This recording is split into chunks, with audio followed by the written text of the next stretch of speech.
اور اللہ تعالیٰ آپ لوگوں کے خدمات جو بہت سالوں سے چل رہے ہیں اس کو قبول فرمائے اور اس کے ذریعے حق کی دعوت کو پوری دنیا میں پھیلنے کی توفیق عطا فرمائے، آمین۔ آج جو میرا عنوان ہے وہ قرآن کا عالمی آفاقی پیغام اور امت مسلمہ اور ان کی ذمہ داریاں۔ تو اس ضمن میں میں اپنی بات قرآن ہی سے شروع کرتا ہوں۔ اللہ تعالیٰ قرآن مجید میں فرماتے ہیں، اعوذ باللہ من الشیطان الرجیم، بسم اللہ الرحمن الرحیم، یا ایہا الناس انا خلقناکم من ذکر و انثی وجعلناکم شعوبا وقبائل لتعارفوا ان اکرمکم عند اللہ اتقاکم ان اللہ علیم خبیر۔ صدق اللہ العظیم۔ اللہ تعالیٰ فرماتے ہیں، شروع اللہ کے نام سے جو نہایت مہربان اور رحم فرمانے والا ہے۔ لوگوں، ہم نے تم کو ایک مرد اور ایک عورت سے پیدا کیا اور پھر تمہاری قومیں اور برادریاں بنا دیں تاکہ تم ایک دوسرے کو پہچانو، یعنی for the identification sake only بلکہ آتا ہے، یعنی پوری کائنات اللہ کے نزدیک ایک ہے، ایک یونٹ ہے، ایک ہے۔ ہم نے یہ جتنے بھی ممالک ہیں، ہم ایڈمنسٹریٹیو وائز اپنے مینجمنٹ کے لیے چیزوں کو بہتر انداز میں لے کر چلنے کے لیے ہم نے ایسا کیا ہے، لیکن لوگ، خاندان، قبائل، قومیں، ممالک ایک دوسرے کے خون کے پیاسے ہوئے جا رہے ہیں۔ قرآن میں آتا ہے، انہوں نے علم آ جانے کے بعد ایک دوسرے کے اوپر ظلم کرنے کے ارادے سے انہوں نے یہ کیا بلکہ آتا ہے، یعنی نہیں معلوم نہیں ہے بلکہ معلوم ہونے کے بعد۔ تو اللہ تعالیٰ نے جو عقل و شعور دیا ہے آدمی کو، انسان کو، اس کی ذمہ داری ہے کہ وہ اپنی عقل اور شعور کا صحیح استعمال کرے۔ اور پھر اللہ تعالیٰ فرماتے ہیں، در حقیقت اللہ کے نزدیک تم میں سب سے زیادہ عزت والا وہ ہے جو تمہارے اندر سب سے زیادہ پرہیزگار ہے۔ اتقاکم بلکہ آتا ہے کہ تمہارے اندر جس کے اندر سب میں زیادہ تقوی ہے، انسانیت کی معراج ہے۔ تقوی یعنی انسانیت کی معراج، سارے عبادتوں کا نچوڑ حاصل اصل میں تقوی ہے۔ روزہ اس لیے فرض قرار دیا گیا بلکہ تاکہ تم میں تقوی کی صفت پیدا ہو۔ حج کے لیے بہترین توشہ تقوی ہے بلکہ آتا ہے۔ تو یہ جو دعوت ہے اللہ کی طرف سے، ہر جگہ آپ قرآن کے اندر دیکھیں، یا ایہا الناس بلکہ آتا ہے، یا ایہا الناس، اے انسانوں، اے انسانوں، اے انسانوں، تم سب ایک مرد اور ایک عورت سے پیدا ہو۔ تو انسان اپنی جو آزادی ہے اس کا اگر صحیح استعمال کرتا ہے تو اللہ تعالیٰ کی طرف سے رحمتیں، برکتیں نازل ہوتی ہیں، لیکن اگر وہ اس آزادی کا صحیح استعمال نہیں کرتا ہے تو پھر اللہ تعالیٰ اس کو اس زمین کے اوپر بھی پکڑتے ہیں۔ یعنی اس زمین کی جو فطرت ہے، فطرت صالحہ ہے، تو اگر کوئی اس کے خلاف کرتا ہے تو پھر یہ فطرت اس سے انتقام لیتی ہے، بدترین انتقام۔ آخرت کا تو ہوگا عذاب، لیکن زمین کے اوپر بھی اللہ تعالیٰ جو بھی غلط کام کرتے ہیں یہاں پر بھی اس کو عبرت کا نشان بنا دیا جاتا ہے۔ تو قرآن کا یہ جو پیغام ہے صرف امت مسلمہ کے لیے نہیں ہے، صرف ایک گروہ کے لیے نہیں ہے، بلکہ سارے انسانوں کے لیے ہے۔ جس طرح ہم دیکھتے ہیں سورج نکلتا ہے، قرآن میں آتا ہے تمہارے لیے ہم نے ایک روشن چراغ پیدا کر دیا، صرف ایک روشن چراغ قرآن کہتا ہے۔ اللہ تعالیٰ فرماتے ہیں جاپان کے لیے الگ چراغ ہے، سورج ہے، کسی اور کنٹری کے کوئی اور الگ، ایسا نہیں، صرف ایک روشن چراغ قرآن کہتا ہے، اللہ تعالیٰ کہتا ہے ہم نے تمہارے لیے ایک روشن چراغ پیدا کر دیا۔ بس ہم یہاں بیٹھے ہوئے اتنے لائٹس ہونے کے باوجود وہ روشنی نہیں آتی جو فطری اللہ نے دی،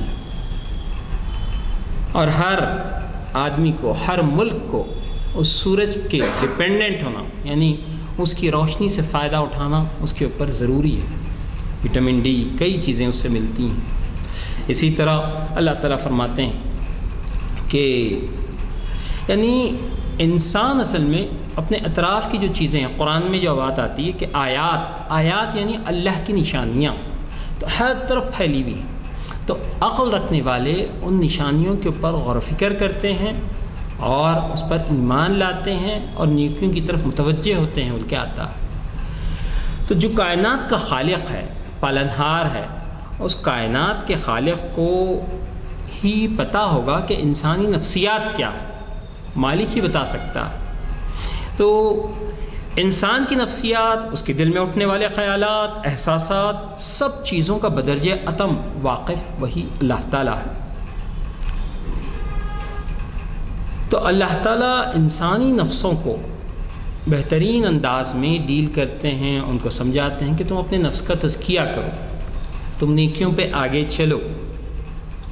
تو انسان جب خالق کو پہچان لیتا ہے، اس کے مقام بلند کو پہچان لیتا ہے، تو پھر وہ اپنے مقام کو بھی جان سکتا ہے، اس کے بندگی کے مقام کو، اس کے غلامی کے مقام کو۔ قرآن میں بہترین انداز میں جو آتا ہے آیت الکرسی کے اندر آتا ہے، سورہ اخلاص میں آتا ہے، پھر سورہ حشر میں آتا ہے، هو اللہ الذی لا الہ الا عالم الغیب والشہادہ هو الرحمن الرحیم هو اللہ الذی لا الہ الا الملک الملک الملک الملک القدوس قدوس السلام المؤمن المہیمن العزیز الجبار المتکبر سبحان اللہ سبحان اللہ سبحان اللہ عما یشرکون هو اللہ الخالق البارئ المصور له الاسماء الحسنى یسبح له ما فی السماوات والارض وهو العزیز۔ مطلب زبردست انداز میں خود اللہ تعالیٰ اپنا تعارف پیش کرتے ہیں قرآن کے اندر۔ تو انسان کو چاہیے کہ قرآن سے اپنے رب کی ذات و صفات سے متعارف ہو، اور آدمی جتنا اپنے رب کو پہچانے گا اتنا اس کا حق ادا کرنے کی اس کے اندر وہ کیفیت پیدا ہوگی۔ اور یہ جو پیغام ہے قرآن کا سارے عالم انسانیت کے لیے کہ ان کی زندگیوں کے اندر سچا سکون آئے۔ سید قطب شہید ایک جگہ فرماتے ہیں زبردست انداز میں کہ زمینی پیمانے، انسان جو زمینی پیرامیٹرز اپنے لیے جو کانسٹیٹیوئنٹس بنا لیتے ہیں انسان، اس کے اندر ہر انسان کے اندر کہیں نہ کہیں پارشیلٹی ہوتی ہے، اپنے خاندان کے لیے، قبیلے کے لیے، اپنے قوم کے لیے، اپنے ملک کے لیے۔ تو جو کوئی بھی انسان کتنا بھی پاکیزہ تر اپنے آپ کو وہ کہے یا ثابت کرے، یا کوئی بھی قوم اور ملک، لیکن یہ جو کیفیت ہے انسان کی جو کمزوری ہے اس سے وہ اوپر اٹھ نہیں سکتا ہے۔ تو جو بھی قوانین بنے ہیں اس کے اندر بڑوں کے لیے کچھ ریزرویشنس ہوتے ہیں۔ جس طرح ہم UN میں دیکھ رہے ہیں صبح و شام فلسطین کے اوپر بومبنگ ہو رہی ہے، چھوٹے چھوٹے بچوں کو ختم کیا جا رہا ہے، مائیں اپنے بچوں کی کھوپڑی کے ٹکڑے کو اٹھا کے کہہ رہی ہیں کہ میرا بچہ شہید ہے اللہ کی راہ، وہ مجھ سے پہلے جنت میں پہنچ چکا، وہ منتظر ہے اور ہم بھی شہید ہونے کے لیے تیار ہیں، ہر حال میں راضیۃ مرضیہ، اللہ پہ راضی۔ یہ جو کیفیات ہے، اور اس ظلم کے انتہا کے باوجود لوگ جو نہیں سمجھتے ان کے لیے قرآن زبردست قسم سے تنبیہ کرتا ہے ظالموں کو۔ یعنی یہ قرآن کی آیتیں صرف کچھ مقامات پہ یا مساجد میں یا کچھ مقام پہ ایسا ہے، بلکہ ہر مقام کے اندر، ہر جگہ، ایوانوں کے اندر، بازاروں میں، ہر مقام پہ ان آیات کو سنانا امت مسلمہ کی ذمہ داری ہے۔ کیونکہ ہم حامل قرآن، یعنی ہمارے پاس قرآن ہے، ہم اگر اس قرآن کو پڑھیں گے نہیں، سمجھیں گے نہیں، تو پھر اس کو پہنچائیں گے کیسے؟ تو ہر فرد کی ذمہ داری ہے کہ وہ اپنی دن کا کچھ حصہ اللہ کی یاد کے لیے، وحی الہی کی تعلیم کے لیے، اسے اپنے آپ کو روشناس کرانے کے لیے، اپنے قلب و روح کو روشن کرنے کے لیے مطالعہ کرنا چاہیے۔ پھر اس دین کی روشنی کو لے کر انسانی روحوں کو، انسانی سعید روحوں کو، سعید ارواح کو اللہ کے دین کی طرف وحی الہی کے ذریعے گفتگو کرنا چاہیے۔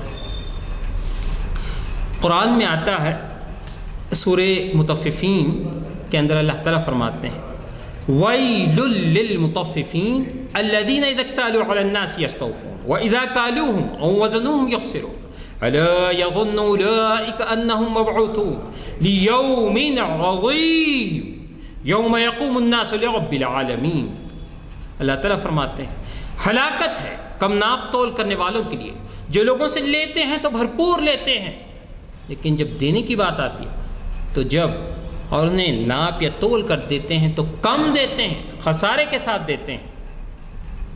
کیا انہیں یہ خیال نہیں آتا کہ انہیں اٹھایا جائے گا ایک عظیم دن، لیوم عظیم۔ آج پوری دنیا میں خدا کو ماننے والا ہو یا نہ ماننے والا ہو، سب کے سب کہاں گئے؟ بڑے بڑے لوگ سب کہاں گئے؟ فرعون، حامان، قارون، شداد، سب کی بادشاہتیں، ہر دور کے فرعون اٹھتے ہیں، لیکن آج کہاں ہیں؟ ان کا نام و نشان مٹ گیا۔ تو قرآن کہتا ہے وَيْلٌ لِّلْمُطَفِّفِينَ، اس کا انداز دیکھیے کہ اتنے زبردست انداز میں پوری طاقتوں کے ساتھ، پوری عظمتوں اور جلالتوں کے ساتھ اللہ تعالیٰ کہتے ہیں وَيْلٌ لِّلْمُطَفِّفِينَ، ہلاکت ہے، بربادی ہے ان کے لیے جو لوگوں سے لیتے ہیں تو جبراً پورا وصول کرتے ہیں اپنے حق سے زیادہ، لیکن جب دینے کی بات آتی ہے تو ایک فرد، ایک خاندان کے اندر بھی ہر آدمی اپنے دل پہ ہاتھ رکھ کے سوچے، ایک شوہر بیوی کا حق کتنا ادا کر رہا ہے، اس سے خدمت کتنا لیتا ہے، اور ایک بیوی اپنے شوہر کا حق کتنا ادا کر رہی ہے، لیکن اس کے ریٹرن کے یعنی ہم لینے کے پیمانے کچھ اور دینے کے پیمانے کچھ اور۔ ایک قوم، ایک قبیلہ، اسی طرح حکومت وقت انسانوں سے ٹیکسیشن، چارجز جب لیتے ہیں تو پورا لیتے ہیں، لیکن انسانوں کو دینے کے معاملے میں ان کے رویے کیا ہیں؟ 30 to 40% آج بھی ہندوستان کے اندر بلو پاورٹی لائن ہے، آج بھی سٹاویشن ڈیتھس ہیں۔ کون اس کے لیے آواز اٹھائے گا؟ قرآن ان مظلومین جن کو زندہ رہنے کا حق ہے، ان معصوم شیرخواروں کے لیے قرآن آواز بلند کرتا ہے، ظالموں کے خلاف آواز بلند کرتا ہے۔ سید قطب شہید فرماتے ہیں یہ سورت کا آغاز ظالموں کے خلاف اللہ کے اعلان جنگ سے ہوتا ہے، اعلان جنگ ظالموں کے خلاف۔ آج چھوٹی چھوٹی باتوں میں اپنے سے کمزور لوگوں پہ ہم زور بتا رہے ہیں، ظالم کا ہاتھ پکڑنے کی ہم میں طاقت ہے۔ اگر تم میں جوانی ہے تو جوانی وہاں بتاؤ۔ ہمارے بچے سیل کے گیمز کے اندر جوانی بتا رہے ہیں، گاڑیوں کو جو ہے ذرا سا نیچے گھسا کے چنگاری نکال کے جوانی بتا رہے ہیں، لیکن جوانی بتانے کا مقام کیا ہے؟ وَالسَّابِقُوا إِلَىٰ مَغْفِرَةٍ مِّن رَّبِّكُمْ وَجَنَّتُهَا كَعَرْضِ السَّمَاوَاتِ وَالْأَرْضِ، بلکہ آتا ہے وَسَارِعُوا إِلَىٰ مَغْفِرَةٍ مِّن رَّبِّكُمْ وَجَنَّتُهَا كَعَرْضِ السَّمَاوَاتِ وَالْأَرْضِ، بلکہ آتا ہے سبقت کرو، ایک دوسرے سے کمپیٹ کرو، ایک دوسرے سے آگے بڑھ جاؤ اس اللہ کی مغفرت اور اس جنت کے لیے جس کی وسعت زمین اور آسمانوں کے برابر ہے، یعنی ایک ایک دنیا میں دینے کے لیے تیار ہوں۔ کون ہے اس کے لیے اللہ کی راہ میں قربانیاں دینے والا؟ کون ہے نیکیوں کا سیلاب، برائیوں کا سیلاب اٹھ رہا ہے؟ آپ نیکیوں کے سیلاب کو اٹھائیے۔ یہ کام امت مسلمہ کو کرنا ہے۔ یا ایھا الذین آمنوا کونوا قوامین للہ شہداء بالقسط، بلکہ آتا ہے اے ایمان لانے والو تم نیکی اور راستی کی گواہی دیتے ہوئے تم اٹھ کے کھڑے ہو جاؤ، زمانے کے اندر تم اٹھ کے کھڑے ہو جاؤ، لوگوں کو راہ دکھاؤ۔ جیسا اگر ایک پولیس والا لوگ نہیں ہے بلکہ اگر ہٹ گیا، اچانک ٹریفک آ گئی تو پورا ٹریفک جام ہو جاتا ہے۔ تو قرآن کہتا ہے جو بھی اللہ پر ایمان لائے وہ خلیفہ ہے، اللہ کی طرف سے نائب ہے۔ ہر بچہ ہو کے بچی، ہر خاتون ہو کے مرد، بزرگ ہو کے نوجوان، سب کے سب اللہ کے نائب ہیں۔ اگر وہ اللہ کی عظمت کو، جلالت کو جانتے ہیں تو اللہ تعالیٰ کی کبریائی بیان کرتے ہوئے، اللہ کے آوازے کو بلند کرتے ہوئے، نیکیوں کے باتوں کو پھیلانے کے لیے، برائیوں کو مٹانے کے لیے جس عظمتوں کے ساتھ، جس طاقت کے ساتھ کوشش کرنی چاہیے، کوشش کرنے کا حق ہے، بلکہ آتا ہے وَجَاهِدُوا بِاللَّهِ حَقَّ جِهَادِ، جیسا کہ جد و جہد کرنے کا حق ہے حق کے لیے، ویسا تم جد و جہد کرو کہ کامیاب ہو جائیں آپ، حق غلبہ پالے، غالب ہو جائے، یا اس راہ میں ہماری جان چلی جائے یا ہم غالب ہو جائیں۔ یہ قرآن کی دعوت ہے۔ تو یہاں پہ آتا ہے کہ اللہ تعالیٰ فرماتے ہیں یعنی انسان کی جتنی صلاحیتیں ہیں، طاقتیں ہیں، ٹیلنٹس ہیں، یہ ساری کی ساری اللہ کی دی ہیں۔ انسان کے لیے سب سے بڑی عظمت کی بات یہ ہے، منزلت کی بات یہ ہے، جس مقصد کے لیے جو چیز اسے ملی ہے اسی مقصد میں اس کو لگایا جائے۔ اللہ نے جس مقصد کے لیے اس کو دیا ہے، شریعت نے جو اسے حکم دیا ہے، اس کے مطابق لگانا، یہ اصل میں سب سے بڑی سعادت کی منزل ہے۔ شریعت محمدی دین فطرت ہے، ساری دنیا العطش کر کے پکار رہی ہے، پیاسی ہے، اور ہمارے پاس زبردست رحمتوں کا خزانہ رکھتے ہوئے خود بھی ہم اپنے قلب و روح کو اس سے منور کرنے سے قاصر اور دوسروں کو کرنے سے بھی ہم غافل رہیں تو ہم اللہ کے پاس کیا جواب دیں؟ امت مسلمہ کو اس قرآن کے ذریعے اپنے قلب و روح کو سکون پہنچانا چاہیے۔ اسی طرح اس قرآن کے ذریعے زبردست مجادلہ کرو، بلکہ کہا گیا اس کی حکمتوں اور عظمتوں کے ساتھ زبردست انداز میں لوگوں سے بات کرنا چاہیے۔ تو سید قطب شہید فرماتے ہیں کہ یہ جو صورت ہے وَيْلٌ لِّلْمُطَفِّفِينَ، کہ ہلاکت ہے جو ظلم کرتے ہیں دنیا کے اندر۔ پھر آپ آگے فرماتے ہیں کہ ہلاکت اور بربادی اس کے ساتھ یہ اللہ کی طرف سے ایک بد دعا ہے۔ ان افراد، ان خاندان، ان اقوام، ان ممالک کے اوپر اللہ کی طرف سے لعنت ہے۔ قرآن میں آتا ہے اللہ کی بزرگ ترین فرشتوں کی لعنت ہے، انبیاء کی، سب کی لعنت ہے جو اللہ کا انکار کرتے ہیں، جو نیک عمل نہیں کرتے، جو اللہ کی بات کو سن کر نہیں دیتے۔ تو ہم اپنے اوپر، اپنے قلب و روح پہ، یعنی قلب پہ، دل پہ ہاتھ سوچیں کہ ہم اللہ کی راہ میں حضرت محمد صلی اللہ علیہ وسلم کے نقش قدم پر کتنا چل رہے ہیں۔ فروا الی اللہ، دوڑو کہا گیا، وسارعوا، سرعت دکھاؤ، تیزی دکھاؤ، دوڑو۔ آج پاگل پن ہے، دوڑ ہے۔ اب گاڑیاں چلاتے ہوئے آ رہا تھا، دوڑ ہے، ایک پاگل پن۔ قرآن میں آتا ہے انسان سراب کے پیچھے دوڑتے دوڑتے، تیلگو میں انڈماولو بولتے ہیں، مائریج انگلش میں، مطلب دکھتا ہے وہاں پہ دھوپ کی، اس کے اندر ریفلیکشن کی وجہ سے ریس کے، کہ وہاں پہ کچھ لیکویفائی ماڈیول ہے، پانی ہے، لیکن ریگستان کے اندر جب آدمی بھاگتا ہے، جب پیاسا ہو کے وہاں پہ پانی ہے سمجھ کے جاتا ہے، ریس کے ریفلیکشن کی وجہ سے پانی سمجھتا ہے، لیکن وہ وہاں پانی نہیں ہوتا۔ تو اللہ تعالیٰ اس زبردست تمثیل کا استعمال کرتے ہوئے کہتے ہیں کہ انسان سراب کے پیچھے بھاگتا ہے، لیکن وہ آخر میں جب وہ پہنچے گا تو وہاں وہ اللہ کو موجود پائے گا۔ آدمی موت سے کیوں ڈرتا ہے؟ حدیث قدسی کے اندر آتا ہے جو اللہ سے ملنا پسند نہیں کرتے ہیں، اللہ تعالیٰ بھی اس سے ملنا پسند نہیں کرتے۔ اللہ تعالیٰ خود فرماتے ہیں جو بندہ اللہ سے ملاقات کا طالب ہوتا ہے اللہ تعالیٰ اس سے ملنا پسند کرتے ہیں۔ آدمی موت سے کیوں ڈرتا ہے؟ جب اس کے پاس نیکیاں نہ ہوں، اس کا توشہ تیار نہ ہو۔ ایک بچہ جو پرپیئر ہے، بہت محنت کیا ہے، وہ تو اپنے ایگزام کے لیے دوڑ کے جائے گا، لیکن جو بچہ ایگزام کی تیاری نہیں کی، قرآن میں آتا ہے من اشد حب للہ، شدت کے ساتھ تمہیں اللہ سے محبت ہونی چاہیے جیسی کہ تمہیں دنیا سے محبت ہے، قرآن کہتا ہے۔ تو ہم اپنے اوپر غور کریں کہ ہمارے دن، ہمارے اوقات کیسے گزر رہے ہیں۔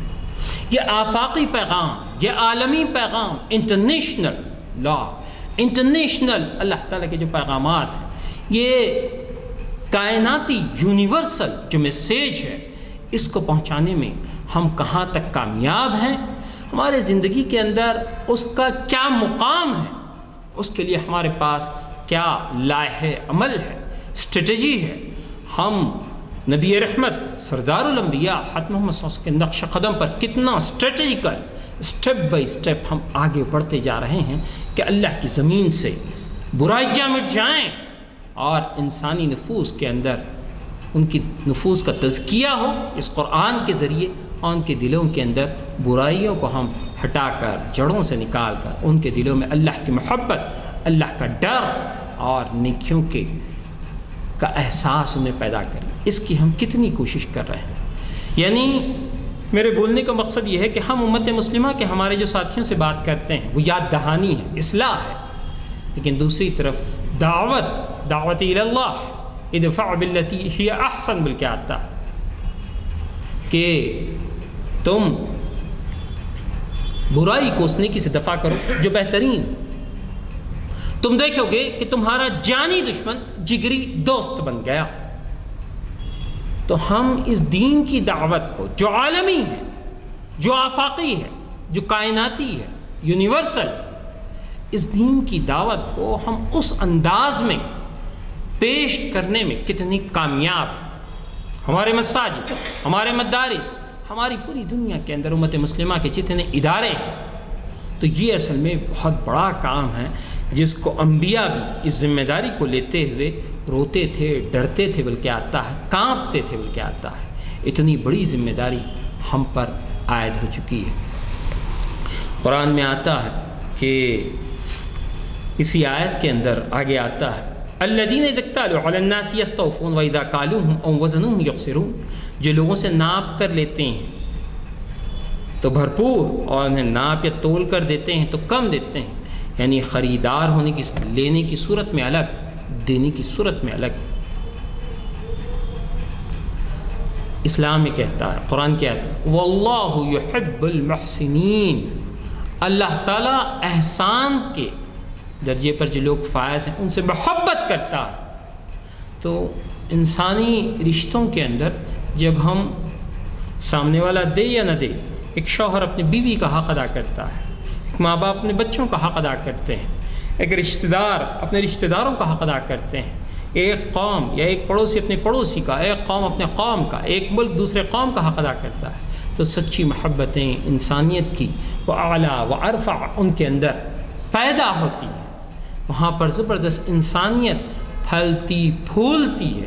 رمضان ابھی ہمارے سامنے آنے کو ہے، رمضان کے تعلق سے آتا ہے. رمضان نیکیوں کا موسم بہار ہے، رمضان بھائی چارگی کا مہینہ ہے. رمضان اتنے زبردست انداز میں ہر سال پورا ایک مہینہ 30 دن اللہ تعالیٰ اس ٹریننگ سے گزارتے ہیں، اور اس کے اثرات صرف امت مسلمہ نہیں ساری کائنات کے اوپر پڑتے ہیں. ایک ساتھ بوڑھے ہوں کہ بچے ہوں کہ خواتین، ہر ایک مساجد کی طرف دوڑتے ہیں، نیکیوں کی طرف دوڑتے ہیں. لیکن یہ پیغام کیا ہے؟ نیکیوں کا موسم بہار، سپرنگ سیزن. پیوس یہ سپرنگ سیزن آپ کو پوری دنیا میں پورے 12 مہینے بھی، یعنی رمضان کے ایک مہینے کے بعد بقیہ 11 مہینے بھی برپا کرنا، یہ ہماری ذمہ داری ہے. قرآن میں آپ ایک چیز اچھی طرح سمجھیے کہ ایک مکی صورت کے اندر ویل للمطففین جو نازل ہوئی وہ مکی صورت ہے. ایک مکی صورت کے اندر ایک ایسی چیز کی طرف بتایا گیا کہ توحید جنرلی جو مکی صورتوں میں ہوتا ہے، توحید باری تعالیٰ، یعنی کائنات میں اس کی مشیت کے نفاذ، کائنات اور انسانوں پر اس کی نگرانی و تسلط، وحی و نبوت کی حقیقت اور آخرت، حساب اور جزا و سزا کی حقیقت سے بحث کی گئی. یعنی مکی صورتوں کے اندر خصوصاً توحید، آخرت، رسالت، اسی کے اوپر. لیکن یہاں پر دیکھیے اسی کے ساتھ مکی صورت اخلاقی حص کو عمومی طور پر پیدا کرنے کی اور بنیادی عقیدے سے اسے جوڑنے کی کوشش کی گئی. لیکن ناپ تول کی کمی کا خصوصی ذکر یہاں پر مکی صورتوں میں، جب اسلام محصور ہے، اللہ کے نبی صلی اللہ علیہ وسلم اور صحابہ کے پر ظلم کی انتہا. حضرت سمیہ رضی اللہ عنہ پہلی شہیدہ خاتون شہید ہو چکی ہیں، حضرت یاسر رضی اللہ عنہ شہید ہو چکے ہیں، عمار بن یاسر رضی اللہ عنہ پہ ظلم کی انتہا ہو رہی ہے. حضرت بلال حبشی رضی اللہ عنہ کو ریگستان کے اندر 50 ڈگری سے زیادہ کے سینٹی گریڈ کے اندر آپ کو کھینچا جا رہا ہے ریت کے اوپر، اور آپ کے سینے کے اوپر پتھر رکھ دیا جا رہا ہے، آپ کو مارا جا رہا ہے، اور آپ کی زبان پہ احد احد، ایک اللہ پر میں ایمان لاتا ہوں کہتے ہوئے آپ بے ہوش ہو جاتے ہیں. خباب بن عرت رہتا خبیب بیتان کے تعلق سے کہ آپ کو کوئلے پہ لٹا دیا جاتا، اوپر سے سینے پہ پتھر رکھ دیا جاتا، آپ کے جسم کی چربی کے گلنے، وہ چربی سے جو ہے وہ آگ بجھتی اور آپ بے ہوش ہو جاتے. ایسے موقع کے اوپر زبردست انداز میں سسٹم کے اوپر قرآن بات کرتا ہے. حضرت محمد صلی اللہ علیہ وسلم تنے تنہا ہیں، حضرت ابراہیم علیہ السلام تنے تنہا، یعنی یکا و تنہا. قرآن میں آتا ہے فَسَيَكْفِيكَهُمُ اللَّهُ فَسَيَكْفِيكَهُمُ اللَّهُ فَسَيَكْفِيكَهُمُ اللَّهُ واللہ خیر الرازقین، تمہارے لیے اللہ کافی ہے، وہ بہترین رازق۔ حضرت ابراہیم علیہ السلام کے اثرات، حضرت محمد صلی اللہ علیہ وسلم کے اثرات آج تک ہم دیکھ رہے ہیں اور تا آخرت رہیں گے، اور پھر قیامت کے دن سردار الانبیاء سب کی شفاعت کریں گے نیک لوگوں کی۔ تو آدمی، میں اکیلا ہوں، میں بچہ ہوں، میں کمزور ہوں، میں بزرگ ہوں، یہ سب سوال۔ دین حق، سچائی خود، حق خود ایک طاقت ہے، اس طاقت کی اہمیت کو ہمیں سمجھنے کی ضرورت ہے، دین حق کی۔ مولانا نعیم الدین اصلاحی صاحب شیخ التفسیر ہیں جامعۃ الفلاح، تو وہ ایک جگہ ایک مرتبہ بتا رہے تھے کہ ہم جو دعوت کا کام کر رہے ہیں کسی انسان کو جس کو معلوم نہیں ہے، تو یہ جو دعوت ہے، دعوت حق اسلام، یہ بیرونی یا خارجی نہیں ہے، ایکسٹرنل نہیں ہے، بلکہ ہر دل کی آواز، ہر دل کی پکار، ہر دل یہ چاہتا ہے کہ اپنے رب سے ملے، اپنے رب سے جڑے۔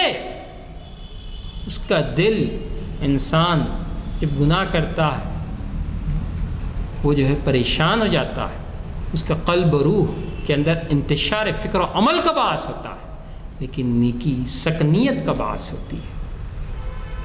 تو یہ دین کی دعوت آج بھی آپ نیوز پیپر اٹھا کے دیکھیے، میں بچپن سے دیکھتا تھا، تیلگو پیپرز وغیرہ بھی پڑھتا تھا میں انگلش میں، تو آپ اٹھا کے دیکھیے 5 فیملیز، منیمم 4 سے 5 فیملیز خودکشیاں کرے ہوئے ہیں، صرف 10,000 20,000 5,000 50,000 اتنے اماؤنٹ کے لیے خودکشیاں۔ فیملیز یعنی 5 یا 5 یہ نیوز ہے، 25 لوگ ہیں ہر دن، نیوز نہ بننے والے اور کئی۔ انسانوں کا حق ادا کرنا، لیکن فرماتے ہیں کہ وہ ہم میں سے نہیں ہے، وہ مومن نہیں ہے جو خود پیٹ بھر کر کھائے اور اس کا پڑوسی بھوکا رہے۔ صحابہ نے پوچھا حضور صلی اللہ علیہ وسلم پڑوسی آپ کس کو کہہ رہے ہیں؟ آپ نے فرمایا دائیں بائیں آگے پیچھے، اور پھر آپ نے فرمایا 40 گھر تک، اور اس میں کہیں لکھا ہوا نہیں ہے کہ مسلمان ہی ہو، بلکہ اللہ کے نبی صلی اللہ علیہ وسلم کی جو دعوت ہے، آپ نے جو ہمیں نصیحت کی کہ ساری انسانیت کے لیے رحمت بن کے، کہ تم بھی ساری انسانیت کے لیے رحمت بن جاؤ، رحمت للعالمین کے نقش قدم پہ چلتے ہوئے تم بھی ساری انسانیت کے لیے رحمت بن جاؤ۔ اور ہم خود پریکٹیکل دیکھیں، امت مسلمہ کرونا کے دور میں دوسری اقوام اپنے خود رشتہ داروں کو چھوڑ دے رہی تھی، لیکن ایسے وقت میں ہر مقام پر، ہر جو گاؤں جن میں مسلمان ہیں، انہوں نے انسانیت کا حق ادا کیا کہ ہمارے سامنے کوئی مجبور ہوں اور ہم دیکھتے بیٹھیں، یہ نہیں ہوگا، بلکہ ہم ان کا حق ادا کریں گے، خواہ ہماری جان بھی چلی جائے۔ یہ کس نے ہمیں پیدا کیا؟ یہ نبی رحمت حضرت محمد صلی اللہ علیہ وسلم کا احسان عظیم ہے کہ انسانیت کو ہم میں پیدا فرمایا، بیدار فرمایا، اس رب کائنات سے جوڑا، اللہ کی کبریائی، اس کی ذات اور صفات سے روشناس فرمایا، وحی الہی سے جوڑا۔ لیکن ایک وقت کے بعد پھر ہم دیگر چیزوں میں ایسے مصروف ہوئے کہ پھر ہم وہ کارہائے نمایاں جو ادا کیے تھے ایک وقت میں، پھر ہم بھول کے اپنے کام کو چھوڑ کے ادھر نکل گئے اپنی دنیا داری کے اندر۔ تو ہماری ذمہ داری ہے کہ دن کے اندر کچھ اوقات خود اپنے تزکیہ نفس کے لیے قرآن کی تلاوت، اپنی موت کی یاد، اسی طرح اس دین حق کو جو ہم نے سیکھا ہے، جانا ہے، اپنے نفسوں کو ہم نے سکون دیا ہے، اس دین کی دعوت کو لوگوں تک پہنچانا اور ایسے سسٹمز ڈیولپ کرنا کہ لوگوں کے مسائل حل ہوں، ان کی زندگیوں میں سکون آئے۔ تو یہاں پہ آتا ہے الا یظن اولئک انہم مبعوثون، کیا انہیں یہ خیال نہیں آتا کہ انہیں اٹھایا جائے گا؟ ایک دن نہیں اٹھائے گا اللہ تعالیٰ، لیوم عظیم، ایک عظیم دن ضرور اللہ تعالیٰ اٹھائیں گے۔ یعنی آج ہم دیکھ رہے ہیں کہ کئی ممالک سب مل کے فلسطین پہ بومبنگ کر رہے ہیں، کوئی پوچھنے والا نہیں سمجھ رہے ہیں۔ قرآن پکار کر کہہ رہا ہے الا یظن اولئک انہم مبعوثون لیوم عظیم، ایک عظیم دن ہم ضرور اٹھائیں گے ظالموں کو، حل ثوب الکفار فهم لا یفعلون، بلکہ آتا ہے کہ ان کے کیے کا مکمل بدلہ ان کو دیں گے۔ تو جب کہ لوگ اللہ رب العالمین کے حضور کھڑے ہوں گے، سب کو کھڑا ہونا ہے ایک دن، بلکہ اللہ تعالیٰ کہتے ہیں۔ تو یہ آیتیں مکی دور کے اندر آئی ہیں، تو اس پہ غور و فکر کرنے کی ضرورت ہے کہ کیوں آئی ہیں۔ آج ہندوستان کے امت مسلمہ سے کہا جاتا ہے تو ہم ابھی کمزور ہیں، محکوم ہیں، ہم اکیلے ہیں، کسی بچے سے کہا جائے کچھ اور کہے گا کچھ اور، لیکن قرآن یہ کہتا ہے کہ تم زمان و مکان سے ماورا ہو کر تم اللہ کی کبریائی بیان کرتے ہوئے ساری سعید ارواح سے جو آفرینش سے لے کر تا آخرت پیدا ہونے والی ہیں، اور ساری سعید ارواح کی آواز میں آواز ملا کر اللہ کی کبریائی بیان کرو۔ سبحان اللہ سبح اسم ربک الاعلی قرآن میں 5 مرتبہ آتا ہے، قرآن کے الگ الگ صورتوں کے اندر، کہ ساری کائنات کی ساری سعید ارواح اللہ کی تسبیح و تحلیل میں لگی ہوئی ہیں۔ اے انسانوں، تم بھی ان کے ساتھ آواز میں آواز ملا کر تسبیح و تحلیل کرو۔ سید قطب شہید ایک جگہ فرماتے ہیں، آپ سورہ فجر پڑھیے، فی ظلال القرآن کے بہت زبردست آپ نے فرمایا ہے سورہ فجر کے اندر، والفجر ولیال عشر والشفع والوتر واللیل اذا یسر، قسم ہے فجر کی، فجر یعنی ڈان کا وقت، صبح طلوع جو وقت ہے، وہ وقت کے اندر رات جا رہی ہے اور دن شروع ہو رہا ہے، اس وقت آپ دیکھیے کتنا بہترین موسم ہوتا ہے، آپ کتنے بھی اے سی لگا لیں اس کا مقابلہ نہیں کر سکتے۔ جو فجر کے وقت کی ہوا ہے اتنی فرحت بخش کہ انسانی روح کو، یعنی آپ کے قلب کو کھٹکا دے رہی ہے، اے ضمیر، اے مردہ ضمیر، جاگو تم، کہ تم اللہ کی کبریائی نہیں کرتے، اللہ کا شکر بجا نہیں لاتے۔ لوگ گرما میں ہل سٹیشنز کو جاتے ہیں، لیکن ہر روز اللہ تعالیٰ ہل سٹیشن سے زیادہ خوبصورت فطری ہوائیں آپ کو دے رہا ہے، لیکن ہم پڑے ہوئے بدمست مردے کی طرح سو رہے ہیں۔ جبکہ اذان کے اندر خود ایک لفظ ہے کہ نیند سے بہتر نماز، نیند سے بہتر نماز، مؤذن پکارتا، اذان دینے والے اذان دیتے ہیں، حی علی الصلاۃ، آؤ نماز کی طرف، حی علی الفلاح، آؤ کامیابی کی طرف۔ سید قطب ایک سورے کے اندر فرماتے ہیں، سورہ عادیات کے اندر، والعادیات ضبحا فالموریات قدحا فالمغیرات صبحا، یعنی صبح کے وقت جو چنگاریاں اڑاتے ہوئے گھوڑے نکلتے ہیں اس کا ذکر آتا ہے، اور اچانک جب نیند کے خمار میں ہوتے ہیں لوگ 3-4 بجے کے وقت، اس وقت ان قبیلوں کے اوپر یا قافلوں کے اوپر لوٹ مار کرنے کے لیے، قتل خون اور غارت گری کرنے کے لیے اس کے اوپر حملہ کرتے ہیں۔ اس کو ایک نئے زاویے سے آپ نے اپنی تفسیر میں کہا ہے، امت مسلمہ کی ذمہ داری ہے کہ جیسے کہ غاصب، ظالم و جابر اندھیری راتوں میں اچانک انسانوں کے خون کرنے کے لیے حیوانوں سے بدتر، جانوروں سے بدتر اعمال کے لیے نکل کھڑے ہو رہے ہیں، تم ان سے زیادہ تیزی کے ساتھ چنگاریاں اڑاتے ہوئے نیکیوں کے لیے، مظلوم انسانیت کو بچانے کے لیے پوری طاقتوں کے ساتھ ظالموں کو ان کے جب سے روکنے کے لیے بزور اپنی طاقت سے تمہیں اٹھ کے کھڑا ہونا ہے۔ یہ 5 وقت کی نمازیں نہیں، تہجد بلکہ فرمایا۔ تہجد کیا ہے؟ تہجد کیا ہے؟ جن کے دل اللہ کی یاد سے معمور ہیں، قرآن میں فرمایا گیا نبی رحمت صلی اللہ علیہ وسلم سے، ان سے اپنی نظروں کو نہ پھیریے محمد صلی اللہ علیہ وسلم۔ یعنی قرآن سے رشتہ، اندھیری راتوں میں قرآن کو پڑھنا، اندھیری راتوں میں جب سب سو رہے ہوں اس وقت اللہ کی کتاب کی تلاوت اور اللہ کے آگے سب سجود ہونا، اور اللہ سے اللہ کو راضی کرنے کے لیے دعائیں مانگنا، دنیا کی رحمتیں برکتیں بھی اور آخرت کی، یہ امت مسلمہ کی ذمہ داری ہے۔ پھر نبی رحمت صلی اللہ علیہ وسلم جس اسٹریٹجیکلی جیسا کام کیے، ہم بھی ان حکمتوں تک پہنچنے کی کوشش کرنا۔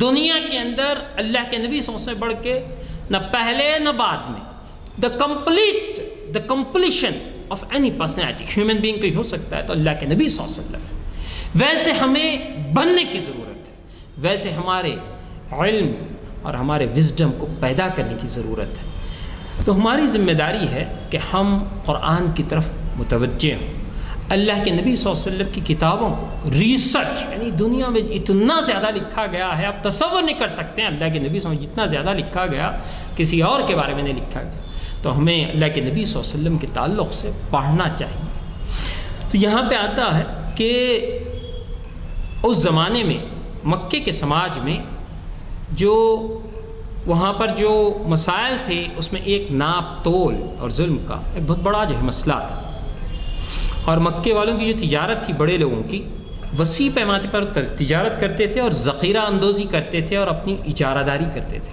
آج یہی ہے، آپ غور کیجئے آج کے حالات پر آیات کو منطبق کرتے ہوئے آپ دیکھیے، ڈیموکریٹیکلی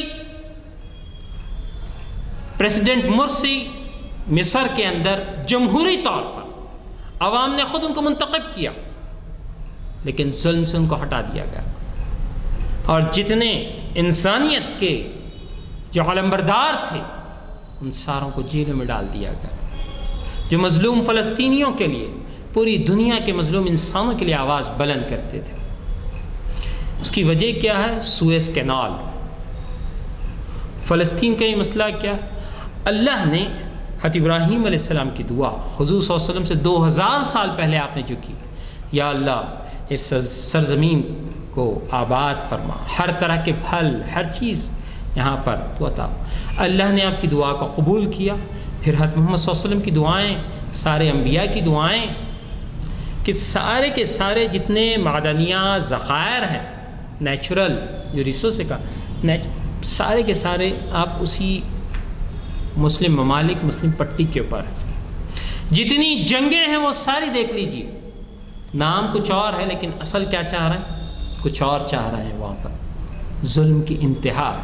یہ صرف اپنی دکان چلانا، کچھ بڑے لوگ مل کے پوری دنیا کو اپنے مٹھی میں لے لو۔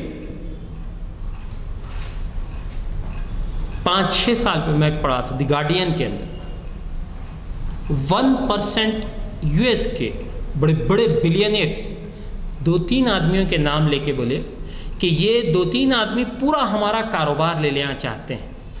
وہ 1% جو پورا کریمی لیئر ہے وہ یہ کہہ رہا ہے کہ 2-3 آدمی ہمیں بھی نگل جانا چاہتے ہیں۔ سید قطب فرماتے ہیں زمینی پیمانوں کے اوپر جو لوگ چلتے ہیں، جب اس کے پاس طاقت دکھتی ہے، اپنا خاندان، اس کو قبیلے کی طاقت، حکومت مل جاتی ہے، تو پھر وہ دن دناتے ہوئے نکلتا ہے، ہزاروں کو قتل کرتا ہے، لاکھوں کو اور کروڑوں کو قتل کرنے کے لیے نکل جاتا ہے۔ پوری تاریخ ہے، first world war, second world war کس نے کی؟ کوئی ان کو مجرم کہنے کے لیے تیار نہیں، یا اگر کہا بھی جائے تو وہ لوگ سننے کے لیے تیار نہیں۔ ظلم پہ ظلم، ظلم کی انتہا۔ فلسطین کے اندر آج 20,000 سے زیادہ معصوم ختم ہو چکے ہیں۔ قرآن پکار کے کہہ رہا ہے وَيْلٌ لِّلْمُطَفِّفِينَ، ہلاکت ہے، یعنی یہ اللہ کی زمین ہے، سارے انسانوں کے لیے آزاد، آزادی سے وہ سانس لے سکتے ہیں، یہ کسی کی ملک نہیں، لیکن انسانوں کو زندہ رہنے کا حق چھیننے والے کون ہوتے ہیں؟ کوئی۔ قرآن اس کے لیے آواز بلند کرو کہتا ہے۔ تو یہاں پر ان آیات کی روشنی میں زبردست سید قطب شاہی شرح کرتے ہیں، ان بڑوں کے ہاتھ میں ہر دور کے اندر، آج ہندوستان کے بھی بڑے بڑے بزنس مین کی حالت بری ہے، صرف 2 لوگ یا 3 لوگ سب کو پکڑے ہوئے ہیں۔ ان بڑوں کے ہاتھ میں پوری دولت، تجارت، ہر چیز ہوتی تھی، اور یہ بڑے جبریہ طور پہ لے لیتے تھے۔ ان کے پاس کیا؟ حکومت کی طاقت، قبیلے کی قوت، دولت کے بلبوتے پر یہ سب کرتے، اور لوگ ان کے وسائل و ذرائع کی وجہ سے مجبور ہوتے۔ لیکن اسلام جیسے ہی شروع ہوا، مکی دور ہی کے اندر اسلام ظلم کے خلاف آواز بلند کرتا ہے۔ تو اسی کے اوپر میں اپنی بات کو ختم کرتا ہوں کہ امت مسلمہ اپنی ذمہ داری کو سمجھے اور آج ٹیکنالوجی ہے، لکھنے والے لکھیں، بولنے والے بولیں، مطلب جس کے پاس جتنی قابلیت ہے وہ اپنی قابلیت کو بڑھائے اور حق کی آواز کو، حق کے آوازے کو بلند کرنے کے لیے ببانگ دہل وہ قرآن کے ذریعے، سنت طیبہ کے ذریعے اور آسمانی پیمانے جو ساری انسانیت کو، سارے عالم انسانی کو رحمت دینے والے، اس پیغام کو پہنچانا ہم پر ذمہ داری ہے۔ تو اللہ تعالیٰ سے دعا ہے اللہ تعالیٰ اس رحمت کے پیغام کی عظمت و بلندی کو ہمیں سمجھنے کی اور اس کے ذریعے زبردست مجاہدہ کرنے کی، اور اللہ کے زمین سے ظلم کو مٹا کر رحمت کو، امن کو، سکون کو پیدا کرنے کی ہمیں توفیق عطا فرمائے، اور جو بھی مظلومین فلسطین کے ہیں یا اللہ ان کے غیب سے مدد فرما، امت مسلمہ کے ضمیروں کو جاگنے اور ان کی مدد کرنے کی توفیق عطا فرما، اور ساری انسانیت کے ضمیروں کو بھی جاگنے کی طرف اور حق کی طرف معرفت، حق کی معرفت انہیں حاصل ہونے کی توفیق عطا فرما۔ یا اللہ ہم تیرے سامنے تو ہی سے دعائیں مانگتے ہیں، ہمارے ساتھ بہترین معاملہ فرما۔ ربنا آتنا فی الدنیا حسنہ وفی الآخرۃ عذاب النار۔ سبحان ربک رب العزۃ عما یصفون، والحمد للہ رب العالمین۔